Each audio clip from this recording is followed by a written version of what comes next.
Por último, vamos a hablar entonces de la parte de la hipocalemia. De la hipocalemia, la fisiopatología va a ser muy similar a la de la hipercalemia, es decir, las mismas dos cosas que nos regulaban el potasio, pues se van a alterar, pero en el sentido contrario, es decir, el shift ya se va a generar desde el espacio vascular al intracelular y la alteración renal va a ser más relacionada con un aumento en la excreción del potasio. Eh, y aquí digamos que la ingesta se suele decir que tiene una mayor influencia en este desorden, como empeorándolo, pero nunca siendo el causante. Entonces, cuando estamos hablando de shift intracelular, vamos a hablar de que hay una estimulación excesiva de la bomba sodio-potasio ATPasa, entonces podemos hablar de un hiperinsulinismo, que muy probablemente va a ser más algo medicamentoso. Por ejemplo, cuando uno está corrigiendo una cetoacidosis diabética o un estado hiperosmolar hiperglicémico en el cual se dan altas concentraciones de insulina, hay que hacer una monitorización continua del potasio porque se puede ir hacia abajo con la insulina que le estamos dando. La otra es administración exógena de carbohidratos, que también se podría relacionar con un aumento en la secreción de insulina por los islotes beta pancreáticos. Por otro lado, como habíamos dicho, la actividad adrenérgica también va a tener un papel ahí, entonces los beta-2 adrenérgicos van a generar un aumento de la actividad de la bomba sodio-potasio ATPasa y además aumenta la actividad del sodio-potasio 2-cloruro y aumenta la liberación de la insulina. Pero lo más importante es la actividad sobre el sodio-potasio ATPasa. Aquí también recordar que cosas relacionadas patológicas con sobreproducción adrenérgica tipo ferocomocitoma también podrían generar en ciertos casos hipocalemias transitorias relacionadas con las tormentas catecolaminérgicas o algo por el estilo. La alcalosis metabólica también se relaciona, como habíamos dicho, pues el mismo principio del intercambio del hidrogenión con el potasio. Y la mitosis excesiva también ya se ha visto relacionada con esto, sobre todo relacionada al uso de terapias con vitamina B12 o con factores estimuladores de colonias como el GMCF. La hipotermia en las fases iniciales puede llegar a generar esto, la parálisis hipocalémica transitoria que está relacionada sobre todo con una tormenta tiroidea o algo por el estilo, y en algunas ocasiones la intoxicación es con varios cesio, cloroquina, antipsicóticos, etcétera. Puede haber hipocalemia relacionada con pérdidas gastrointestinales como el vómito, que puede llegar a generar alcalosis metabólica, o en ocasiones la diarrea secretora, pues puede relacionarse con esta etiología. Em, sí, pues se puede asociar a polietilenglicol, a geofagia, en ocasiones puede haber hipovolemia, etcétera. Y en cuanto a las pérdidas renales, vamos a hablar de diuréticos, del hiperaldosteronismo, o un aumento de los aniones no absorbibles en el túbulo contorneado distal, por lo mismo que habíamos mencionado de que a mayor cantidad de solutos en el túbulo contorneado distal hay una mayor producción de canales ROMK y una mayor excreción de potasio. Entonces tenemos ejemplos: bicarbonato en acidosis tubular renal, cetoácidos, etcétera. La poliuria también se puede relacionar la hipomagnesemia, la anfotericina B, las nefropatías perdedoras de sal como el Little, el Barter o el Gitelman. La sudoración excesiva, donde me detengo un poco a hablar de esto de necrosis muscular por hipocalemia, que se me hace bastante importante.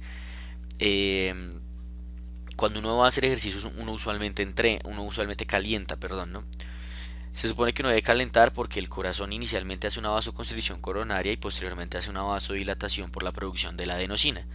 Sin embargo, esto más o menos también sucede en el músculo. En el músculo inicialmente se hace una vasoconstricción y hay una liberación de potasio que lo que va a encargarse es de generar una vasodilatación y mantener adecuada la perfusión muscular esquelética.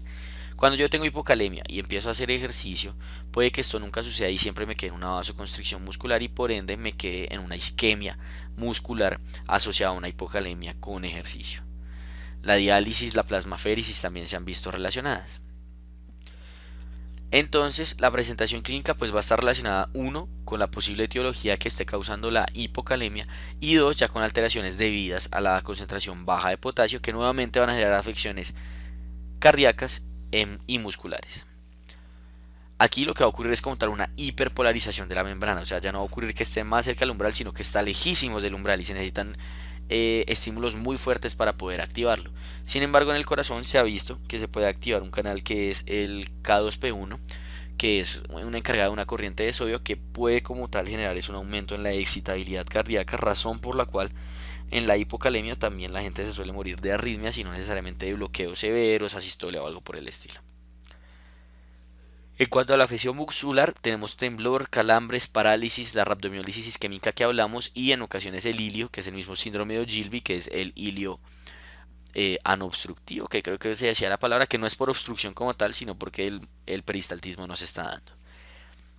A nivel renal puede haber alteración en la secreción de amonio o mioglobinuria, y a nivel cardiovascular en el electro se da una prolongación del QT, la aparición de la onda U sobre todo en B6 a B4, bradiarritmias y bloqueos y posteriormente taquiarritmias por este canal K2P1 que mencionamos. Entonces, ¿cómo va a ser el abordaje en estos pacientes? Primero, pues la causa suele ser evidente y de no serlo, se suele verificar el potasio en la orina. Entonces, si tenemos un potasio en la orina mayor a 30, solemos hablar de una pérdida renal, mientras que si hablamos de un potasio en la orina menor a 30, solemos hablar de una pérdida extrarrenal. Y el estado ácido-base para determinar si está en acidosis o alcalosis metabólica. Si tiene acidosis metabólica y tiene además pérdida renal, o sea, el potasio renal mayor a 30, vamos a pensar en acidosis tubular renal, en cetoacidosis o en aniones no absorbibles, que lo que hacen es precisamente estimular esa producción de los ROMK en el túbulo contorneado distal. Si tenemos acidosis metabólica, pero no se asocia a pérdida renal, es decir, el potasio urinario está menor a 30, vamos a pensar en diarrea. Si tenemos alcalosis metabólica con pérdida renal, vamos a pensar en vómito, abuso de laxantes y algún diurético que ya no esté funcionando. Y por último, si tenemos alcalosis metabólica sin pérdida renal, en un paciente normotenso vamos a presentar en Barter, Gitelman, diuréticos o algo por el estilo. Y si está hipertenso vamos a pensar en diuréticos, exceso de mineralocorticoides o algún tipo de enfermedad renovascular. El manejo va a depender entonces de una clasificación. Algo que hay que hablar antes es que realmente no existe mucha evidencia sobre esto. O sea, esto que vamos a presentar, que es lo del déficit de potasio, realmente la evidencia al respecto es muy pobre, casi nula, pero pues es lo que hay, es lo que se utiliza, entonces toca aprender a utilizarlo. Entonces va a haber un déficit de potasio y este déficit de potasio está fundamentado en que uno, en el cuerpo, el potasio corporal total es igual a 70-75 mil equivalentes, aquí me faltó por kilo por litro. ¿Listo? Y que tenemos unos requerimientos basales, como habíamos mencionado anteriormente, en líquidos endovenosos. Tenemos unos requerimientos basales de 1.000 equivalente por kilo en los pacientes, sí, en general en cualquier paciente. Entonces lo que vamos a hacer es, según el valor del potasio, clasificar en leve, cuando está entre 5 y 3,3, y vamos a decir que hay un déficit del 5% de ese potasio corporal total que debería tener la persona, y este se suele reponer vía oral. Por otro lado, tenemos el moderado, que está entre 3 y 2,5, en el cual vamos a hablar de un déficit del 10% y se puede reponer vía oral o vía intravenosa. Y por último, podemos hablar de una patología severa donde tenemos usualmente el potasio menor a 2,5, un déficit del 15% y se debe reponer vía intravenosa. Hay algunos otros textos en donde van a encontrar una muy severa que es menor a 2 y es un déficit del 20%. Entonces, si estamos en un moderado o en un leve y vamos a darle manejo oral, usualmente se da con tabletas de cloruro de gluconato de potasio, que la gran mayoría tiene 20.000 equivalentes como tal establecidos. Se dice que más o menos por cada 10.000 equivalentes vía oral va a aumentar 0,1 equivalentes el potasio sérico. Realmente no es que uno haga mucho seguimiento ni cálculos con esto. Lo que uno suele hacer es darle el potasio, se lo formula cada 4 o 6 horas y a las 24 horas le hace un control para valorar cómo está. Y se puede adicionar un diurético ahorrador de potasio en ocasiones. Cuando se va a hacer manejo intravenoso tenemos un problema, y es que existen unas cosas que se llaman las reglas de oro. Las reglas de oro son unas cosas que se crearon para tratar de evitar el desarrollo de la flebitis y complicaciones vasculares relacionadas a las infusiones con concentraciones elevadas de potasio. Sin embargo, nuevamente, esto, al igual que lo del déficit, no es que tenga mucha evidencia.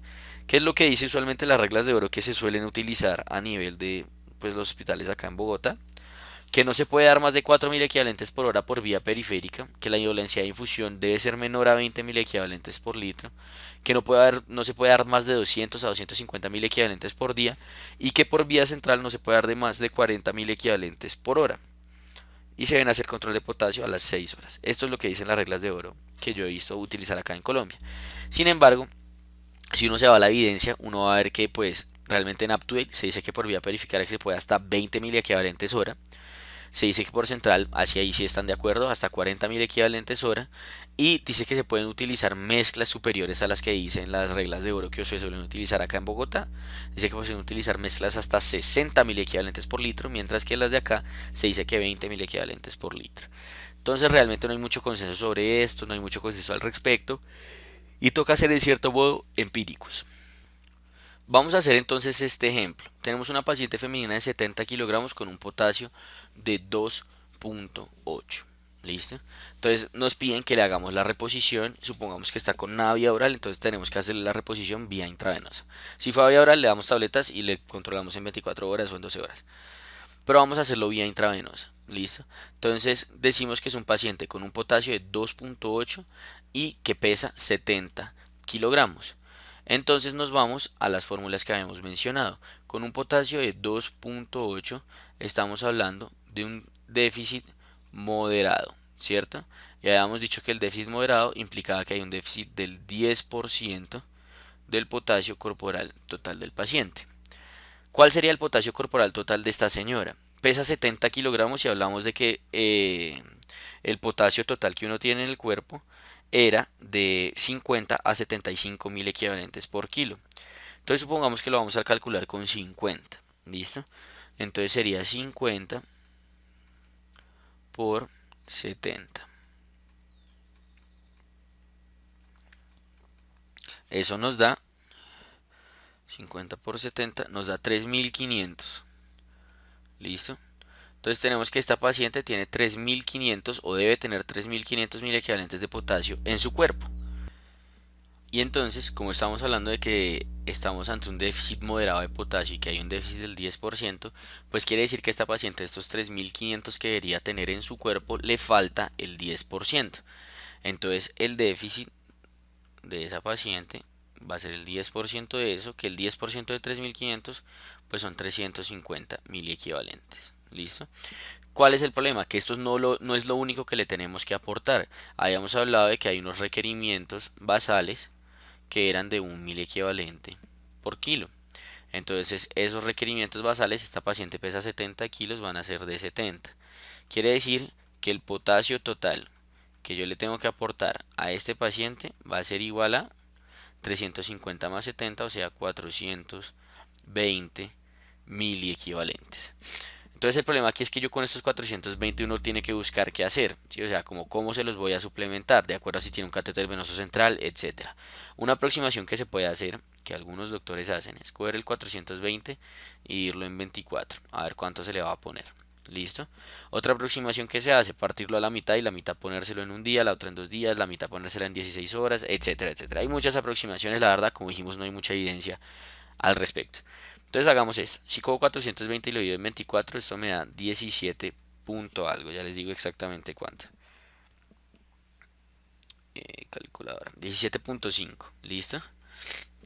Nos da 17.5 que habría que ponerle por hora por 24 horas para darle todo este aporte que necesita. Si tuviera un catéter venoso central se lo podemos hacer.